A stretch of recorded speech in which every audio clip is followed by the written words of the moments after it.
Going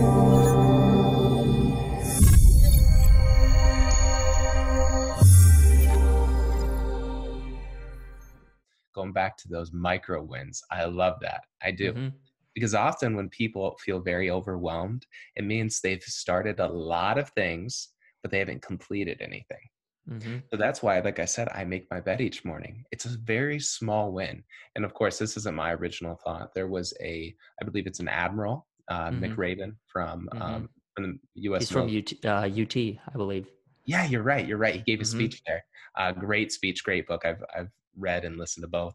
And having those small wins is very important because it puts you on track and Mm-hmm. it gets you in the right direction. So I don't think a lot of people have the gratitude, like you talked about there, and they don't give themselves enough respect, admiration, just for taking care of those small little details because they add up over time, Mm-hmm. which flows into, and I'll kind of end on this note, which flows into compound interest.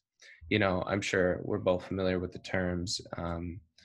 Often people pay attention to the term compound interest as far as finance goes, but they don't Mm-hmm. realize that compound interest is in everything in life. I've been saying this for about 3 or 4 years now, but compound interest is in everything. If Yeah. you think of your oven, right, it goes from 300 to 350 degrees faster than it goes from 0 to 50 degrees.